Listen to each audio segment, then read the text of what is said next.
Muito boa noite, sejam todos bem-vindos ao programa Mais Mulher, que nesta temporada tem a finalidade de reconhecer mulheres fortes, dinâmicas, batalhadoras que se aposentaram e se reinventaram.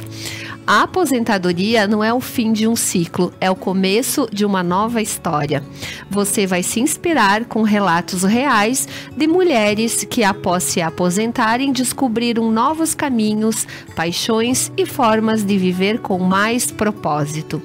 O programa Mais Mulher acontece todas as quartas-feiras, às 21 horas, sempre com episódios inéditos contando a história de incríveis mulheres. E a nossa convidada na noite de hoje é a Lígia Zamin. Boa noite, Lígia, seja muito bem-vinda ao programa Mais Mulher. Boa noite, Veridiana. Eu te agradeço muito o convite, a delicadeza também da Duda nos contatos que ela fez comigo e quero te parabenizar pelo programa que tu já conduz aqui. Não sei exatamente há quanto tempo, mas há muito tempo já, pelo que eu acompanho assim, né? E dizer para ti que acho que o tema que tu propõe é um tema muito importante, porque ele é um tema universal, né? Ele é um tema universal, a aposentadoria, né?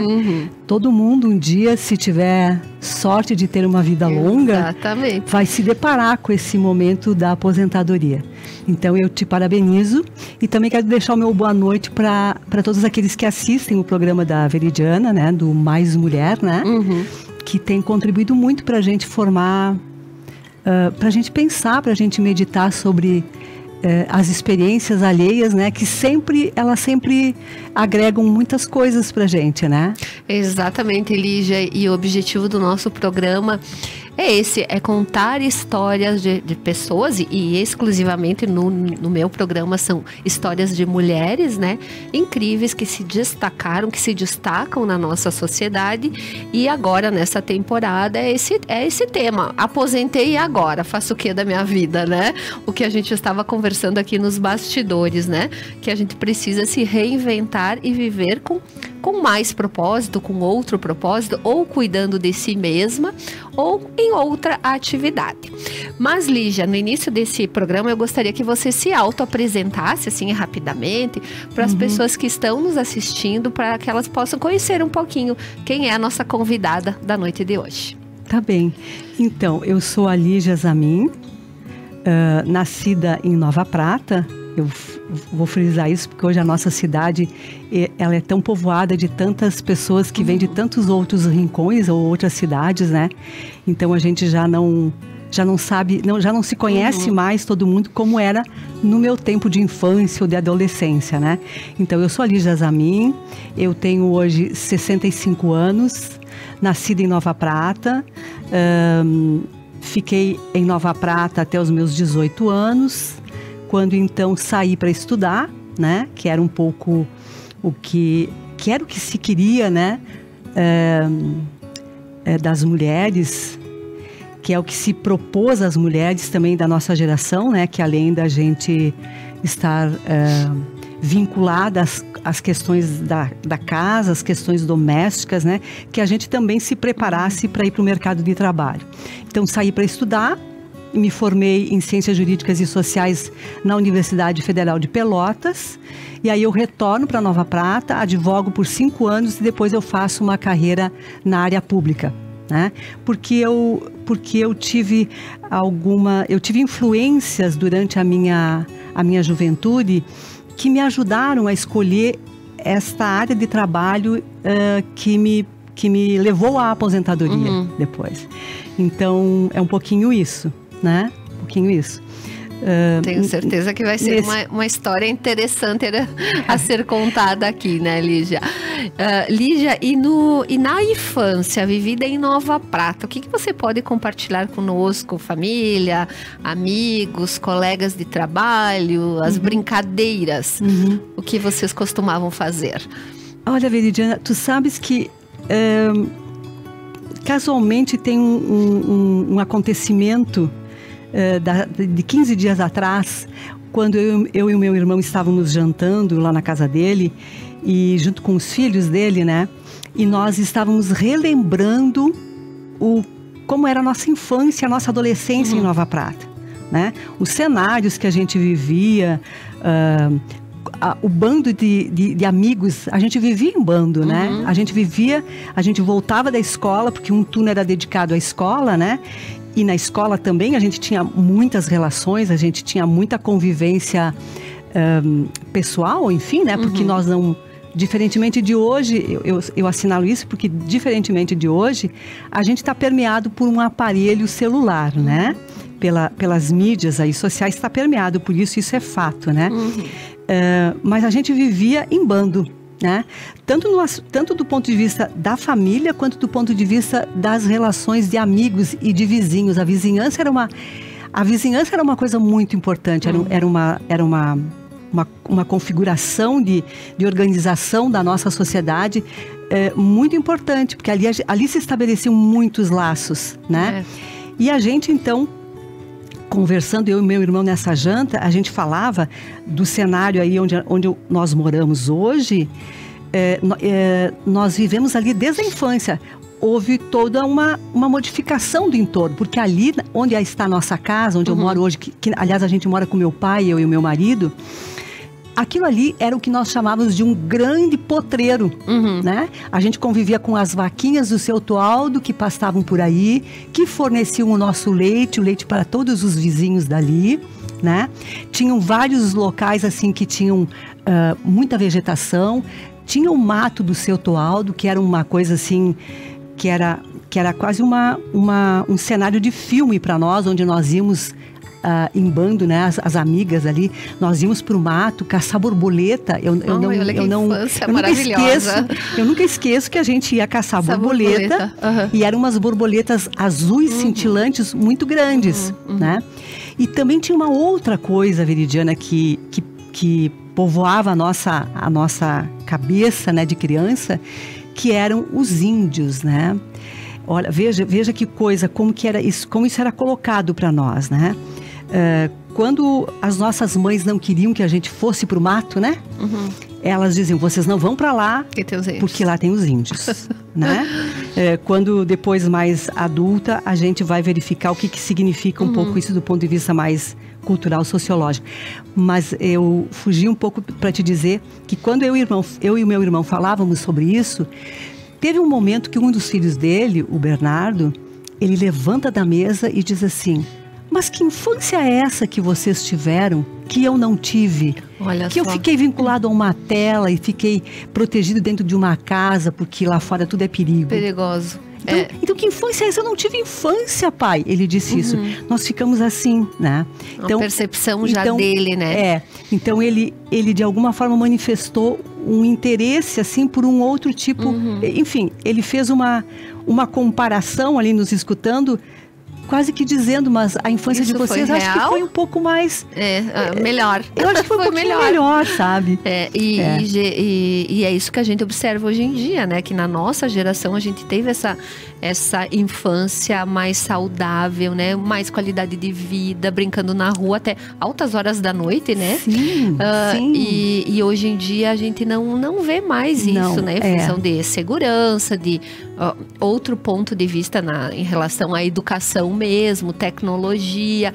E infelizmente isso se perdeu, né, Lígia? Porque nós tivemos esse privilégio de viver uma infância em contato direto com a natureza, com os amigos, compartilhando esses aspectos que hoje é através de uma tela de computador, infelizmente. E Veridiana, sabe, na questão familiar, assim, né? A família era uma coisa muito...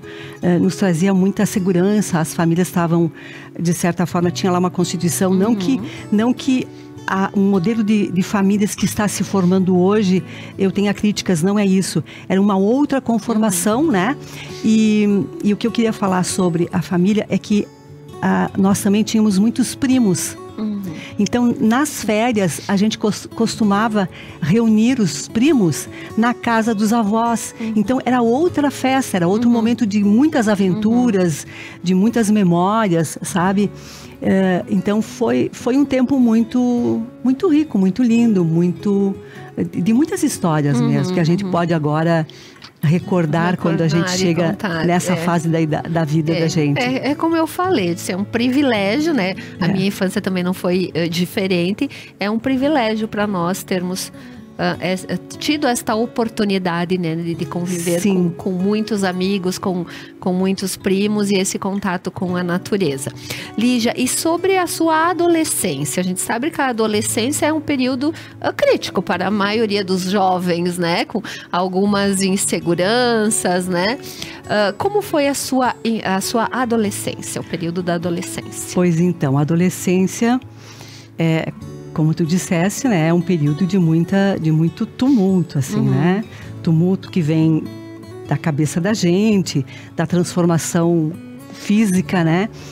É um período que também eu acho que a gente começa a ganhar muitas coisas, né? E ter que lidar com essas coisas, inclusive a questão que eu diria aqui, né, física, que é a questão hormonal, né? Para nós mulheres, então, aparece a famosa menstruação, né? Que é um fato muito marcante na vida das mulheres. E que muitas vezes é algo, acho que hoje talvez não seja mais. Como eu não tenho filhos, eu não sei bem como é que se lida com isso na contemporaneidade.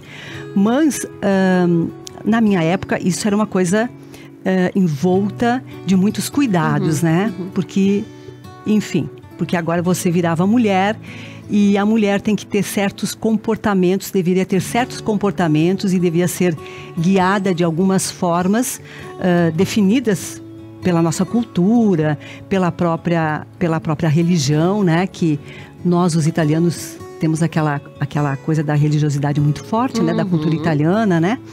Então, foi um momento bastante conflituoso, como é muitas vezes com todo adolescente. Mas também, Veridiana, teve alguns acontecimentos aí na minha adolescência e início da juventude que foram bastante determinantes para a minha vida adulta. Hoje eu reconheço isso claramente, assim, né? O vínculo, por exemplo, com a igreja, né? Além da gente passar por aquelas questões de batismo, primeira comunhão, enfim, né? Que são... Todos são rituais. Eu tive a oportunidade de fazer parte de grupos de jovens, né? Que o padre Josué Bagloncelli, ele organizava, que ele cuidava muito dessa questão da juventude, ele trabalhava muito com a juventude. Então ele organizou grupos, né? E nós fizemos, eu tive a oportunidade de fazer alguns cursos que a igreja naquela época, isso era a década de 70, ministrava para a juventude. E ali eu comecei a conhecer a doutrina social da igreja, né? E aquilo foi me despertando, juntamente com os ensinamentos, com a questão do ensino formal, né? Quando eu tive alguns professores também no segundo grau, que foram marcantes para mim entender um pouco o mundo em que eu estava colocada e quem eu poderia ser e o que eu era naquele contexto. Isso foi, de certa forma, e também influências que eu tinha dentro da família, evidentemente, né? Por um lado do meu pai e da minha mãe também, da minha avó materna, da minha avó paterna também, que era uma mulher muito interessante, assim, né? A minha nona, né? Ela era uma agricultora, mas ela tinha um perfil de mulher muito interessante, assim, né? Que sempre me chamava atenção, era uma referência. Então, ali nesse momento, dentro da igreja, na minha adolescência, eu comecei a definir alguns caminhos para mim. E veja que interessante, né? Nós estudávamos ali a doutrina social da igreja, e eu acho que sobre alguns documentos da igreja que nós líamos lá. Um deles, se eu não me engano, era Rerum Novarum, que era um documento que foi construído, se também não me falha a memória, pelo Papa Leão XIII, eu não tenho bem certeza. Veja que agora nós estamos com o Papa Leão, né? 14, né? Então, e era um documento que tratava, assim, de todas as consequências para o conjunto da sociedade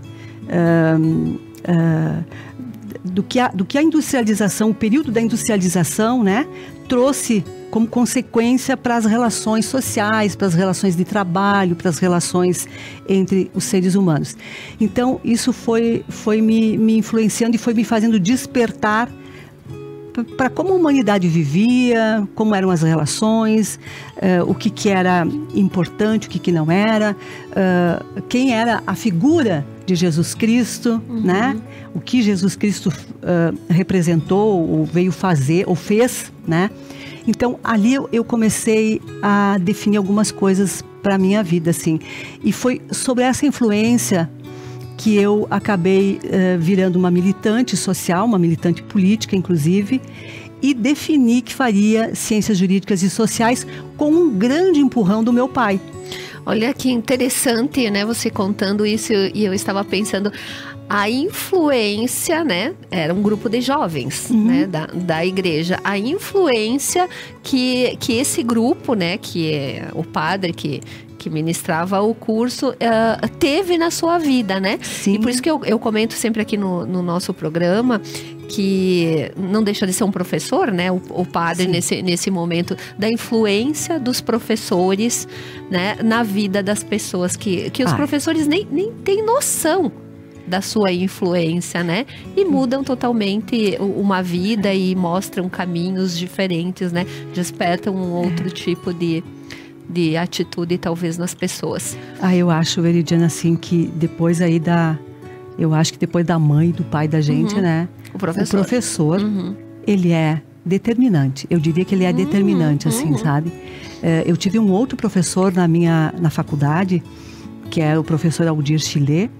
Ele foi uma pessoa que me fez entender e me fez gostar e despertar para a questão das relações entre países, da política internacional, porque ele dava direito internacional público para nós.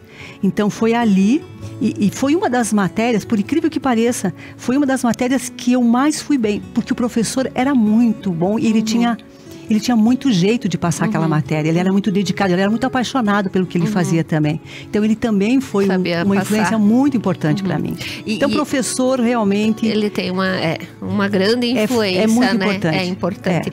Para os dois lados, né? Sim. Digamos, isso assim, a gente sabe que tem também influências não tão boas, né? Sim, claro. Infelizmente, mas é importante reconhecer também, né? Fazer essa autoavaliação, essa retrospectiva e ver, olha, eu escolhi este caminho em função, né, da influência que eu tive lá naquele grupo de jovens. E aí depois você foi para a faculdade em Pelotas. Pois é. E esse período de... Então, mas deixa eu só te fazer uma dúvida que eu tive ali na hora que eu fui decidir fazer o meu vestibular, que estava muito na minha cabeça, assim, vou fazer direito, né? Por todas essas questões. Era uma espécie de um idealismo, assim, né?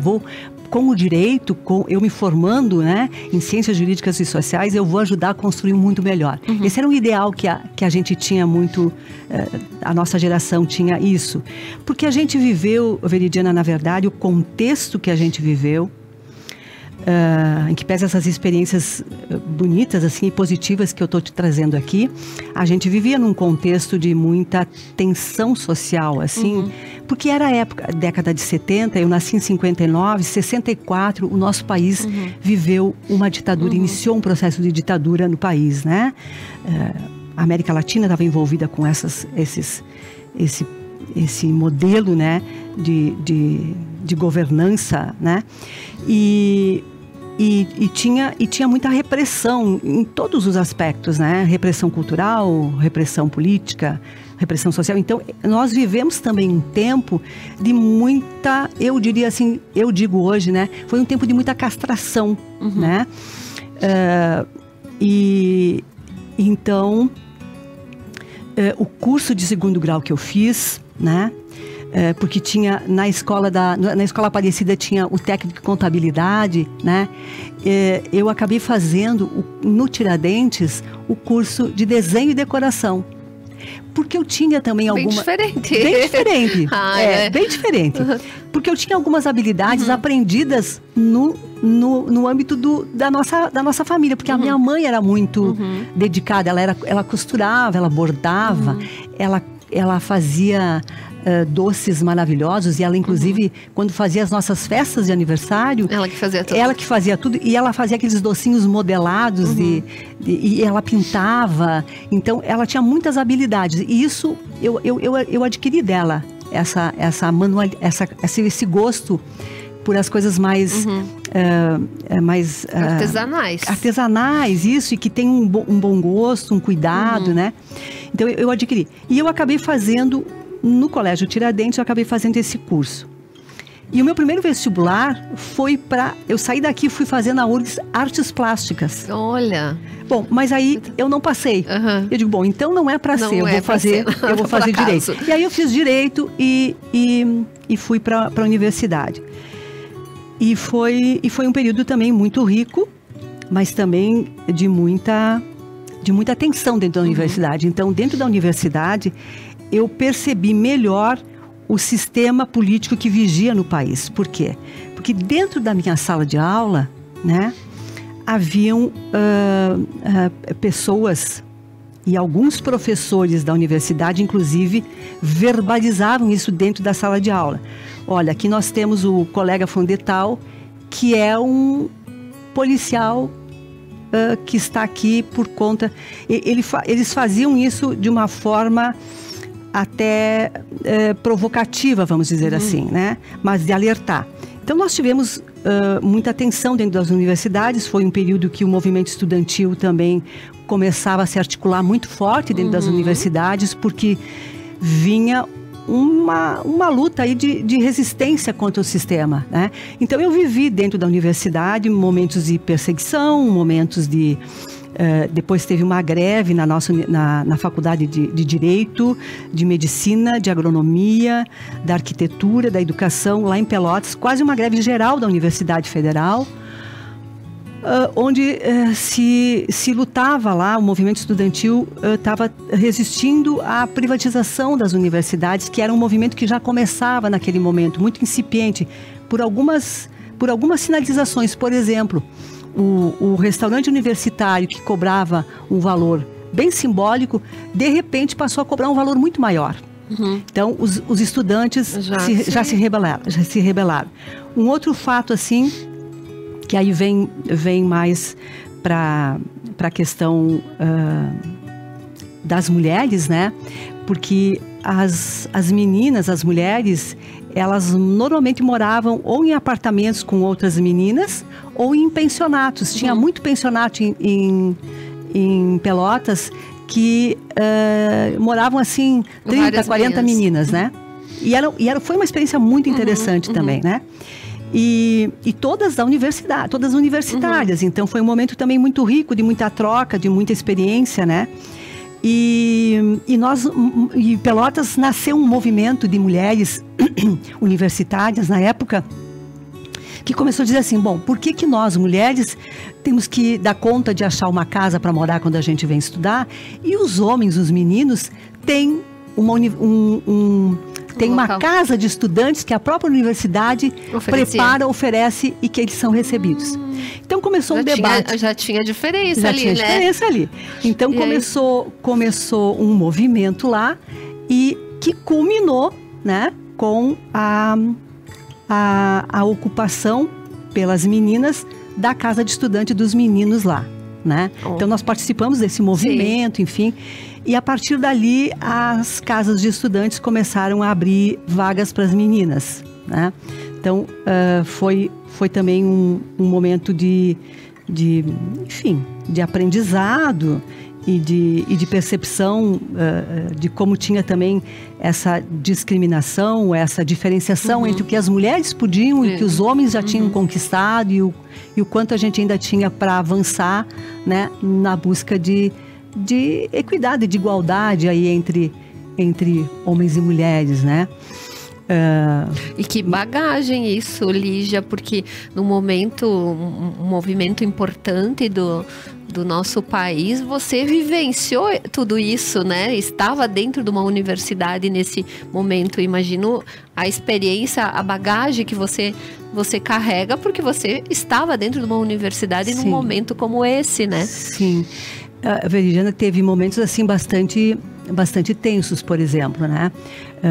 Naquela época, as greves, elas faziam piquetes, né? Os piquetes eram o seguinte: você se posicionava em frente à universidade, por exemplo, a entrada da universidade, quem estava puxando a greve, e não deixava os alunos que queriam acessar entrar, fazia uma barreira ali, né?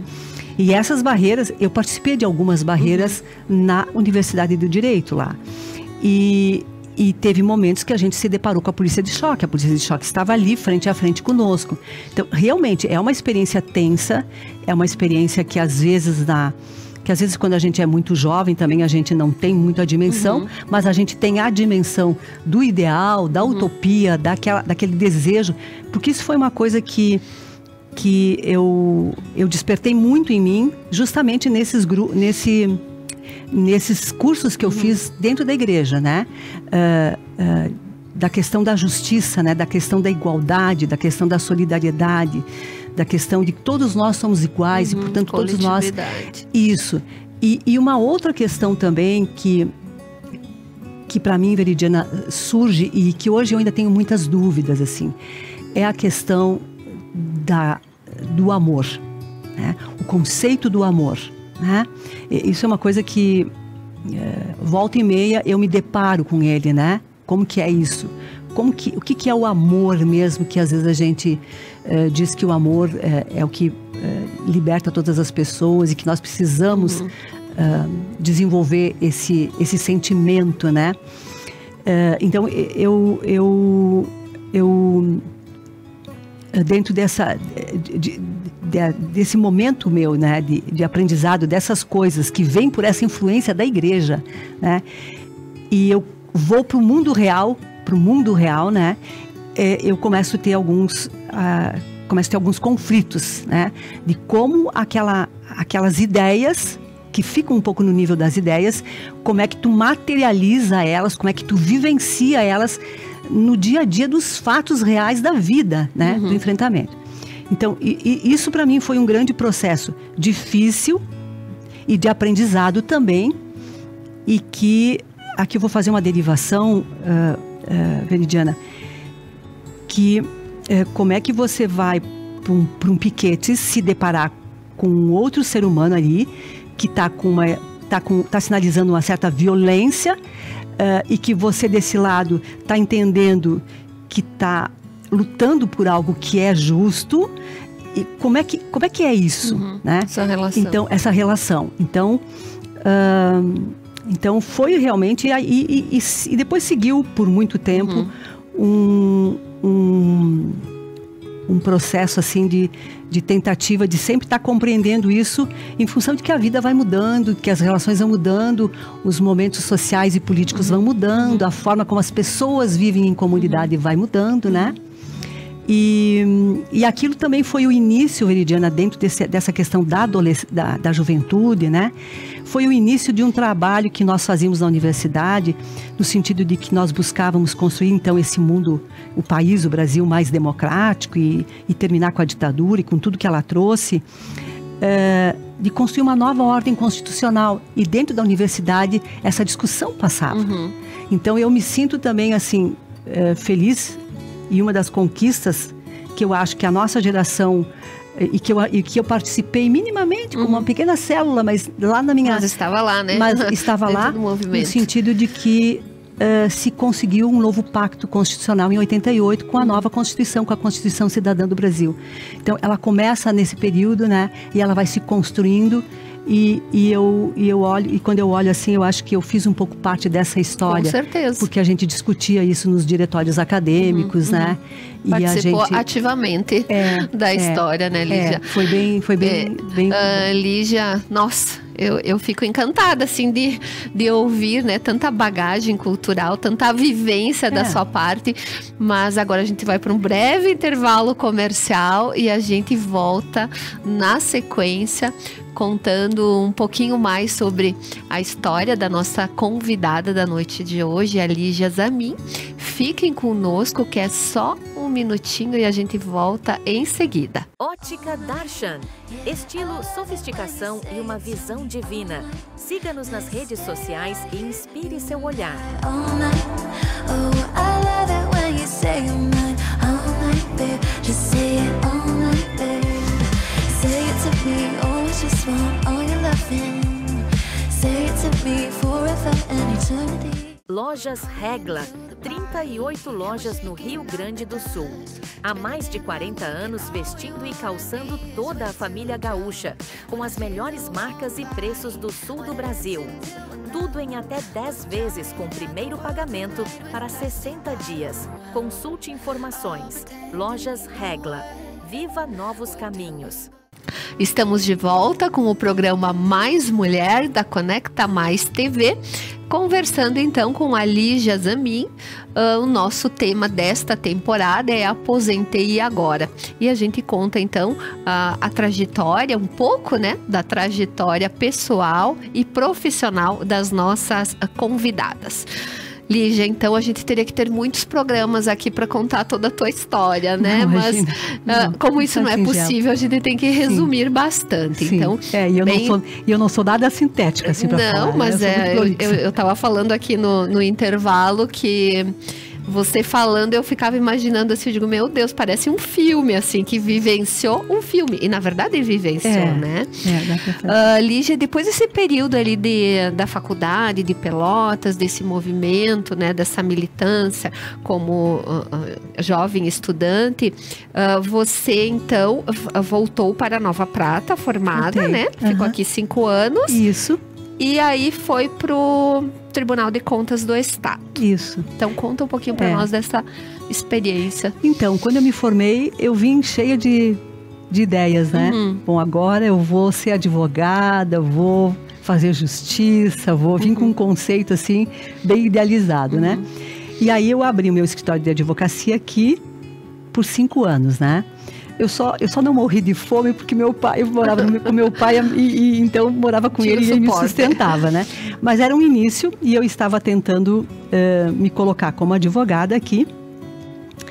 E aí acabei depois, por influência inclusive de um colega do judiciário, que era um contador judiciário que tinha aqui em Nova Prata, o Eduardo Garnier. Esse era o nome dele.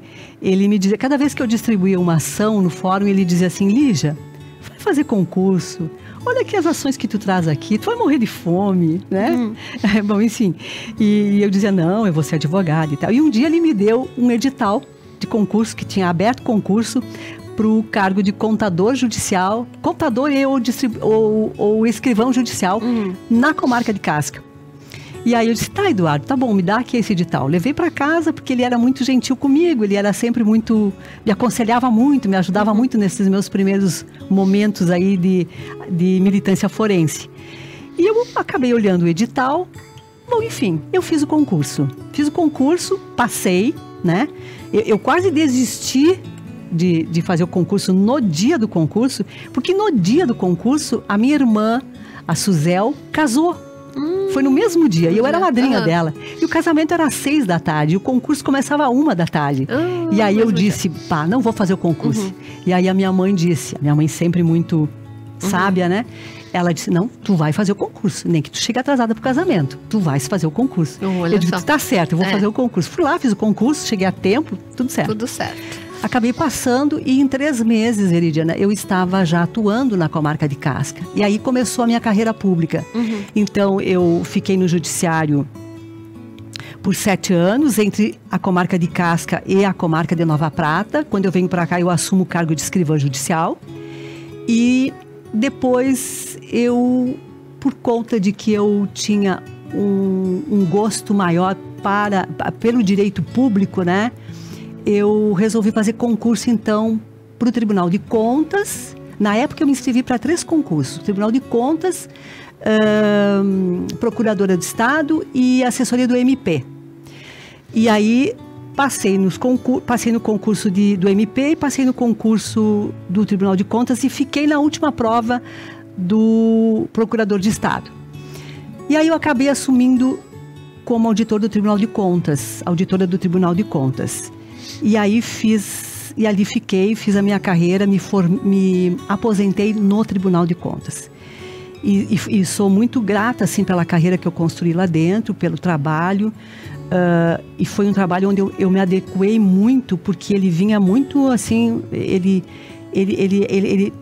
me dava a possibilidade de expressar aquilo que eu entendia como serviço público, né? Como a dedicação que, quando tu assume um cargo desses, tu deve ter para com a sociedade, né? Porque como servidor público, eu entendo que a gente serve à sociedade. Evidentemente que tu tem normas e regras da tua instituição, que tu precisa estar bem alinhado e bem adequado a elas, mas o teu olhar, a tua dedicação, aquele trabalho que é solitário, que é tu que está fazendo ali, tu tens que pensar que ele vai ser dirigido à sociedade, à comunidade, né?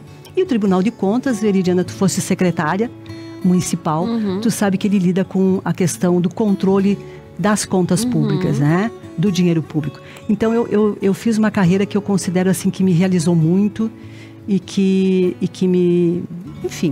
me trouxe muita satisfação profissional. Acho que eu fiz uma carreira bonita, assim, sabe? E foi ali que você se aposentou. Foi ali que eu me aposentei. E não se aposentou daí, né?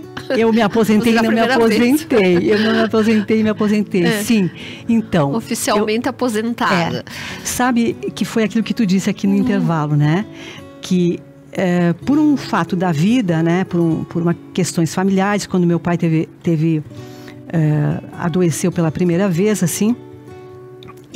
E começava algumas demandas aqui no escritório dele, né? Eu um dia resolvi ir no RH do tribunal para saber, afinal, a quanto andava a minha vida funcional. E a menina que me atendeu disse assim: Lígia, olha, se tu quiseres encaminhar agora a tua aposentadoria, tu pode encaminhar. Veridiana, levou um choque. Eu levei um susto. Literalmente, eu levei um susto. Então... aposentar-se para mim, a primeira sensação que eu tive foi de susto, né? E eu disse para ela, não, eu só queria saber como é que estava a minha vida funcional.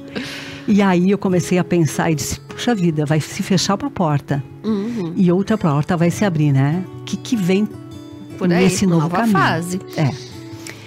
E aí as coisas começaram a se agravar um pouco aqui com a questão do meu pai, enfim, né? E eu acabei, porque estava então pronta lá, porque também tinha uma família formada por mim e pelo meu marido, que não tinha filhos, nós não tivemos filhos, né? Então tem aí uma outra questão também que a gente poderia fazer um outro programa, né? Bom, mulheres que não têm filhos, ou famílias que não têm filhos, parece que não são famílias, né? Bom, muito bem.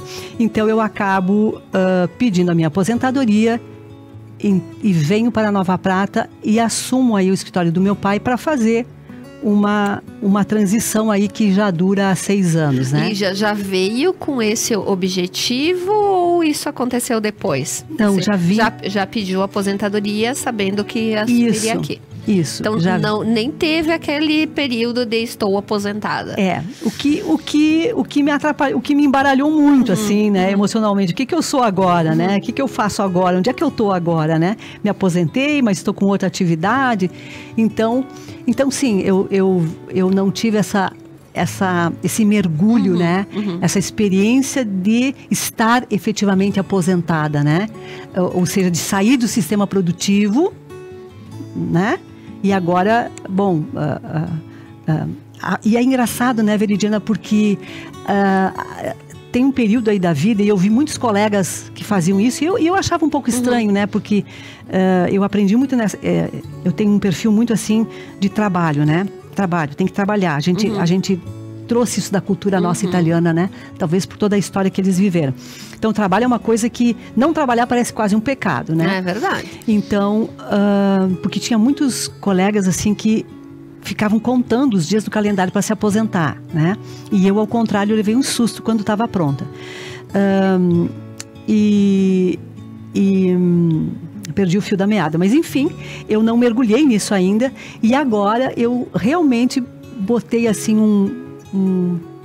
uma data final, praticamente, assim, porque eu realmente vou me aposentar logo mais.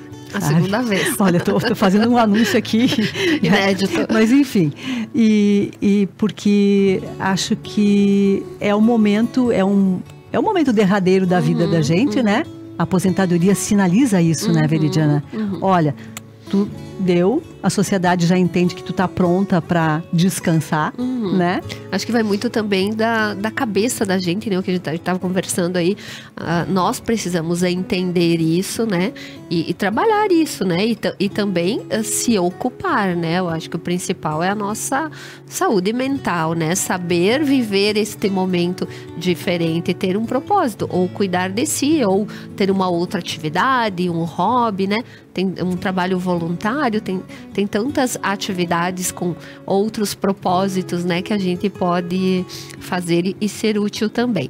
Mas, Lígia, aí você veio para Nova Prata e assumiu o escritório de contabilidade do seu pai. Como foi, assim, quais foram os maiores desafios? Foi uma diferença, né, de ambiente de trabalho, de colegas? Como foi esse período? Sim, com certeza, Veridiana, é muito diferente, muito distinto, né? Porque eu passei, a minha experiência profissional foi na área pública, né? O que é bastante diferente a dinâmica, né?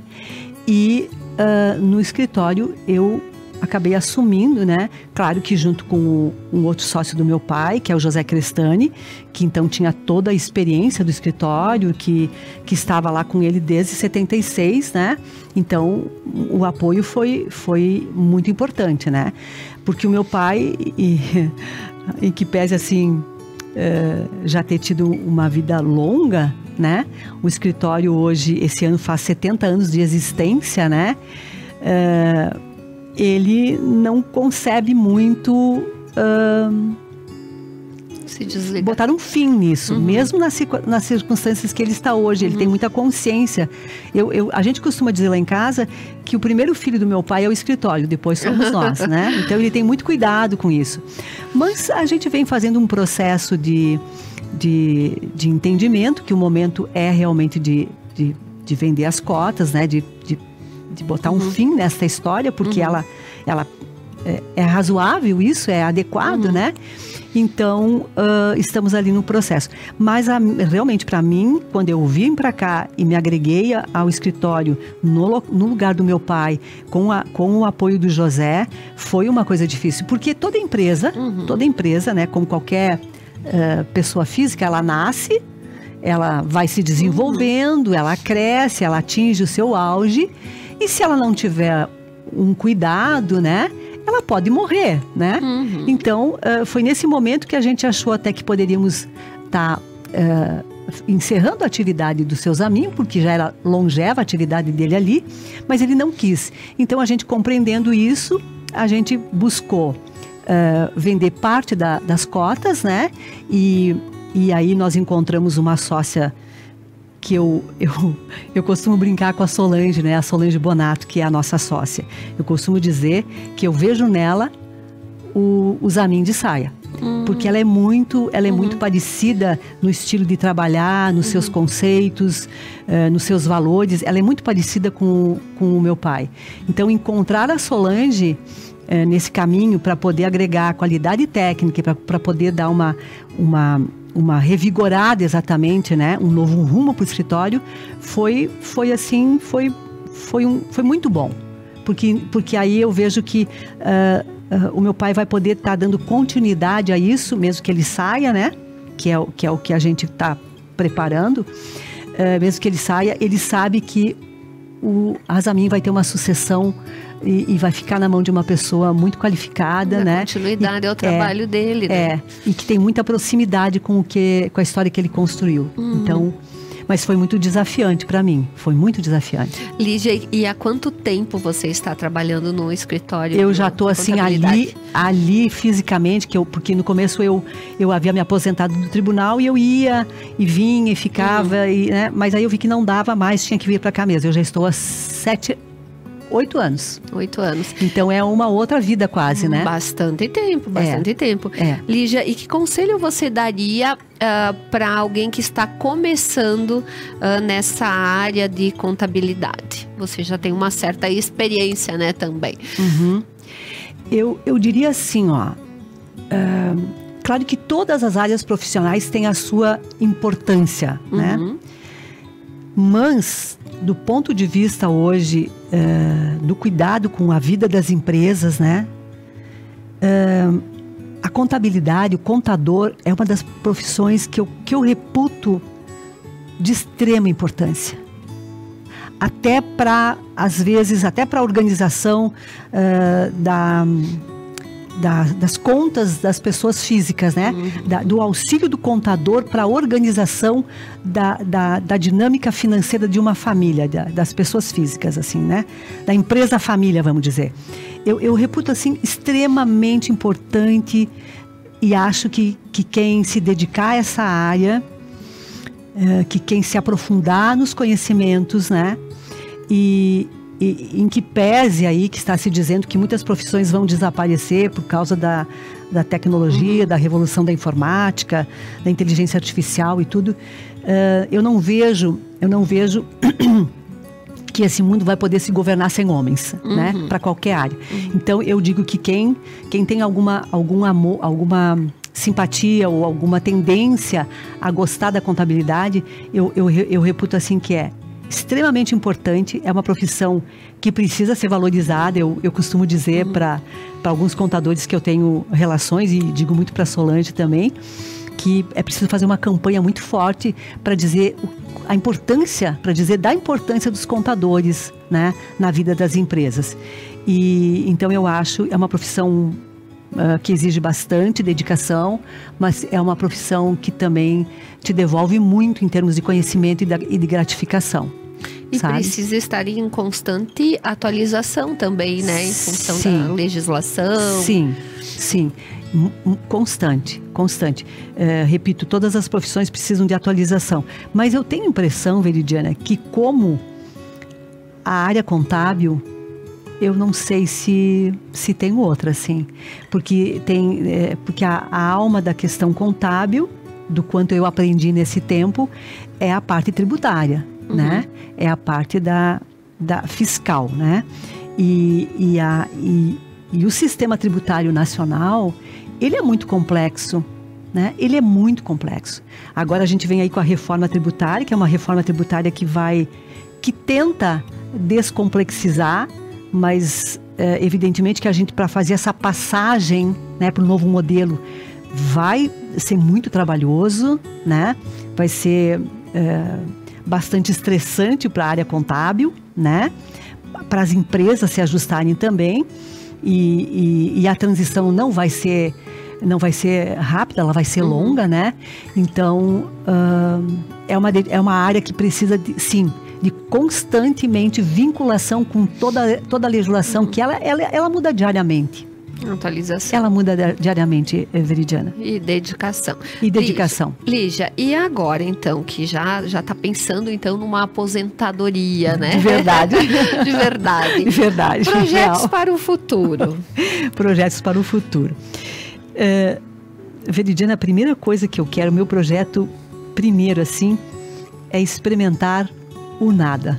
Eu não fazer nada. É o experimentar o nada. É ficar um pouco assim, como dizia, eu acho que foi Domênico Massi, né?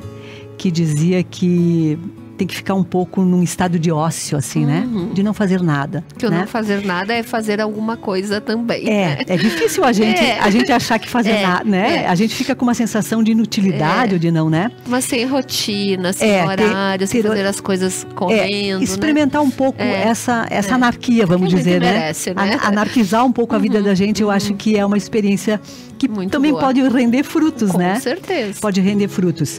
Mas o que mais está me pegando assim nesse momento, Veridiana, que eu acho que a aposentadoria sinaliza isso, por causa daquele susto que eu levei, que tu também me confessaste que levaste, né?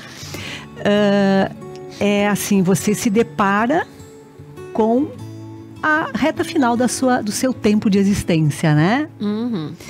E de acordo com a sua fé, é o momento derradeiro, né? Então, e eu acho que é nesse momento que a gente realmente tem a possibilidade de encontrar a própria companhia. Pelo menos é uma coisa que eu tô sentindo, assim. De tu tá andando, né? E de repente tu olha para o lado e quem está do teu lado é a Lígia que está do teu lado. Não é mais, não mais são outras pessoas. Então, se encontrar efetivamente, né?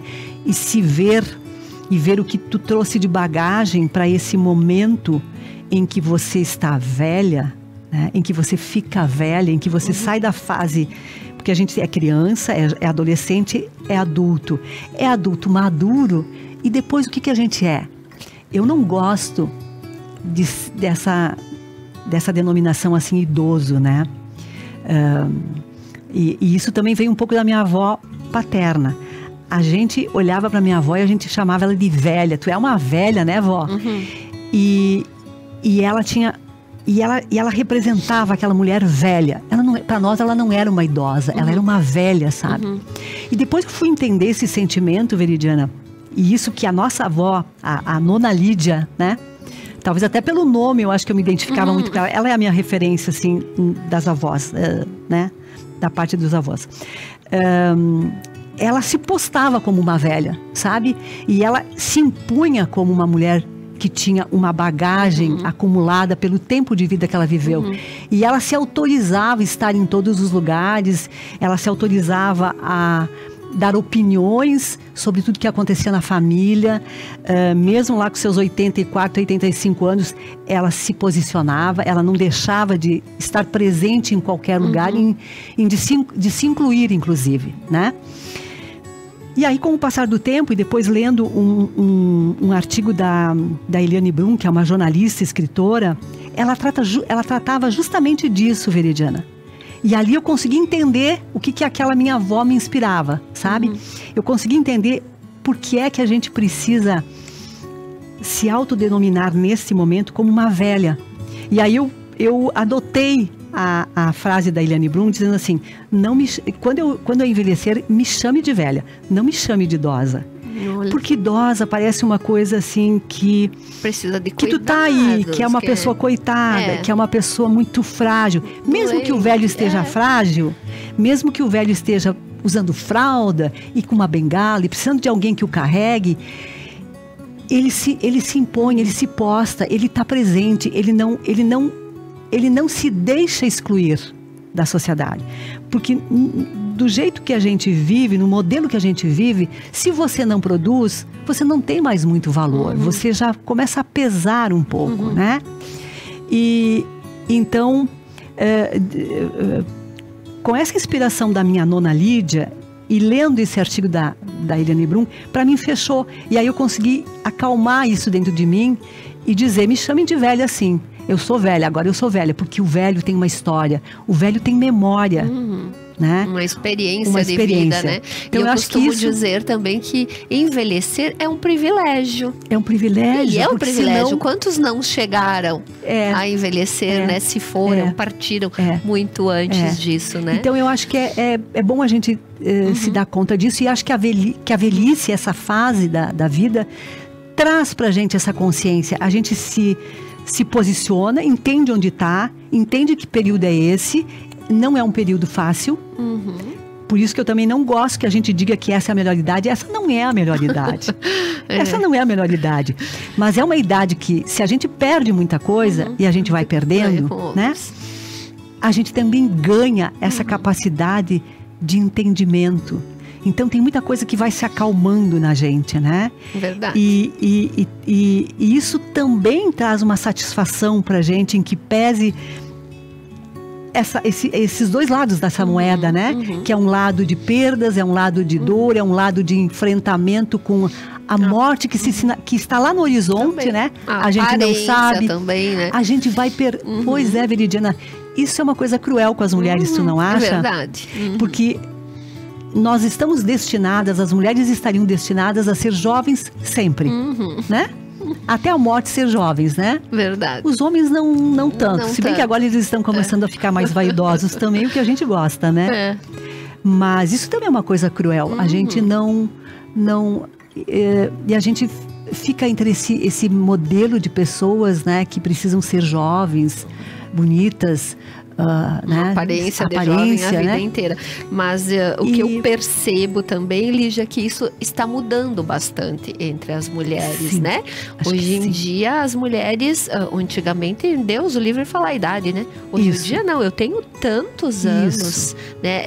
É com orgulho que se fala. Com certeza, isso está mudando. Então, assim, eu vejo essa mudança de forma muito positiva. Sim. Né? Que as mulheres estão se posicionando e dizendo, olha, você, sou velha, tenho 65 anos, mas eu tenho uma bagagem de conhecimento, eu sei me postar, eu sei, né? Eu tenho a minha opinião e tal. Então, eu acredito que essa mudança tem vindo muito forte. Sim. E isso é bom. É uma mudança boa. E muito bom, porque nós mulheres estamos nos libertando também de um modelo que está se querendo impor, né? Que eu acho que está muito mais ligado a nos chamar para alto tipo de consumo, que pra gente que vai tomando consciência do que vale, do que importa nesse período, já é secundário, né? A gente começa a ver que tem outras coisas que são muito mais valorosas, né? Eu escutava uma entrevista de um poeta esses dias, e ele disse uma coisa que também para mim foi libertário, no sentido de expressar, sabe, Veridiana, porque se tem uma coisa que eu acho de um prazer imensurável, é tu sentir o calor das cobertas, quando tu tá deitada na tua cama, né, na tua cama gostosa, tu sentir aquele calorzinho das cobertas, especialmente quando é frio, quando tu tá no inverno, óbvio, é algo de um prazer incrível. E eu achava isso uma coisa assim, eu digo, Lígia, mas que prazer mais, né, rasinhos, né, singelo. E aí eu escuto um poeta, né, que diz, olha, um dos grandes prazeres da minha vida é sentir o calor das minhas cobertas na minha cama, só. Né? Então eu disse, meu Deus, então não é uma coisa... A gente começa a perceber, né? A gente começa a perceber que tem pequenos outras prazeres, outras coisas tem da outros vida. Valores, né? Lígia. Que nos importam. Teremos aqui muito tempo para conversarmos, né? Mas infelizmente o nosso programa já está no finalzinho. E eu preciso, então, agradecer, né, os patrocinadores do programa Mais Mulher. Então, eu agradeço a Ótica Darshan, que tem óculos de grau, óculos solares e perfumes importados, que fica situado ali ao ladinho da Praça da Bandeira, na belíssima Casa Boito, que tem um atendimento maravilhoso da Jo e da Vivi.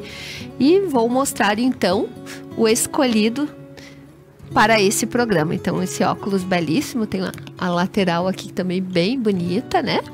E tem vários modelos que combinam lá com o seu gosto, com o seu estilo. E também agradeço a loja Regla, que é referência em moda e estilo para milhares de gaúchos. Então, tudo que eu visto nos programas Mais Mulher, na Regla tem. E preciso agradecer a Lígia pela nossa conversa na noite de hoje, né? Foi um privilégio, Lígia, poder ouvir a tua história, aprender contigo e poder compartilhar com as pessoas que estão nos assistindo toda essa tua bagagem cultural, assim, que é encantadora. Então, muito obrigada, Lígia, por fazer parte do nosso programa na noite de hoje. Veridiana, querida, eu que te agradeço, né? E tu também é uma mulher que inspira muito, né? Tu sabes disso, né? Toda a tua presença na nossa sociedade, todo o teu trabalho, né? Bastante reconhecido por todos, né? E eu agradeço muito esse convite, muito gentil da tua parte, né? E dizer que fico aí à disposição para outros bate-papos, né? E, enfim, agradecer as pessoas que tiveram conosco, né? Muito obrigada, então. E parabéns pelos temas que tu sempre escolhe, que são temas que ajudam a construir novas culturas. Muito obrigada. E obrigada mais uma vez pela presença. Então, a gente chega ao final de mais um programa, Mais Mulher, agradecendo a presença de todos, agradecendo aos nossos patrocinadores.